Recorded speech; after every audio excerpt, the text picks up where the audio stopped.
गुरु प्यारी साथ संगत जी, नमस्कार जी। आप सब कैसे हो? आशा करती हूँ बाबा जी के श्री चरणों में अरदास करती हूँ कि मालिक की कृपा से, निरंकार दातार की मेहरबानी से आप सब बहुत खुश होंगे, मौज बहार में होंगे और अवश्य ही भजन सिमरन में होंगे। साथ संगत जी, मैं हाजिर हूँ आज आप सभी से एक बहुत ही खूबसूरत साखी साझा करने के लिए। उम्मीद करती हूँ ये साखी आप सभी को बहुत पसंद आएगी। तो साथ संगत जी, चलिए आइए समय ना गवाते हुए साखी को आप सभी से साझा करते हैं जी। साथ संगत जी, एक बार की बात है, एक राजा ने रात में एक विचित्र स्वप्न देखा। उसने देखा कि उसके सारे दांत टूट गए हैं, बस सामने का एक बड़ा दांत बचा हुआ है। सुबह होते ही राजा चिंतित हो उठा और उसने अपने दरबार में जाकर स्वप्न का फल जानने की इच्छा जताई। राजा के मंत्रियों ने सुझाव दिया कि राज्य के स्वपन विशेषज्ञ को बुलाया जाए और स्वपन का फलादेश पूछा जाए। राज्य भर में घोषणा की गई कि जो भी राजा के स्वपन का सही फल बताएगा उसे उचित इनाम दिया जाएगा। कई विद्वान दरबार में आए, लेकिन कोई भी राजा को संतुष्ट नहीं कर सका। एक दिन काशी से विद्या प्राप्त एक विद्वान दरबार में आया और राजा से कहा कि महाराज, मैं आपके स्वप्न का सही फलादेश बता सकता हूँ, सही फल बता सकता हूँ। राजा ने उत्सुकता से उसे अपना स्वप्न सुनाया। विद्वान ने गहरी सोच के बाद कहा कि महाराज, आपका स्वप्न बहुत अशुभ है। इसके फलस्वरूप आपके परिवार के सभी सदस्य आपके सामने ही मर जाएंगे और अंत में आपकी मृत्यु होगी। राजा यह सुनकर क्रोधित हो गया और विद्वान को तुरंत जेल में डालने का आदेश दिया। अगले दिन एक साधारण व्यक्ति दरबार में आया और राजा से कहा कि महाराज, कृपया मुझे अपना स्वप्न बताइए, मैं उसका फल जानने की कोशिश करूंगा। राजा ने पुनः अपना स्वप्न सुनाया। व्यक्ति ने थोड़ी देर सोचने के बाद कहा कि महाराज, यह स्वप्न बहुत शुभ है।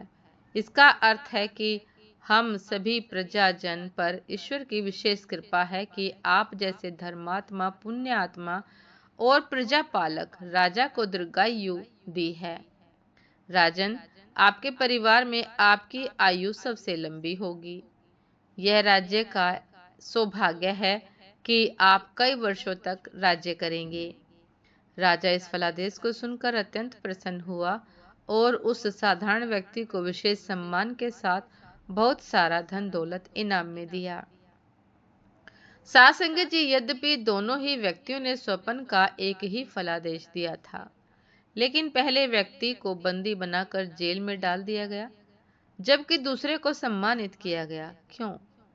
क्योंकि पहले व्यक्ति ने, भले ही वह विद्वान था, अपने शब्दों का चयन ठीक से नहीं किया और अपने उत्तर में कठोर और अशुभ शब्दों का प्रयोग किया। वहीं दूसरा व्यक्ति जो साधारण था, उसने अपने शब्दों का चयन बहुत सोच समझकर किया और अपने उत्तर में सकारात्मक और सजीव भाषा का प्रयोग किया। साथ संगत जी, साखी से हमें यही शिक्षा मिलती है कि हमारी बोलचाल, बातचीत और व्यवहार में शब्दों का विशेष महत्व होता है। सही और सम्मानजनक शब्दों के प्रयोग से हमारे संवाद में मिठास आती है, जिससे दुश्मनों के दिलों में भी प्यार जगाया जा सकता है।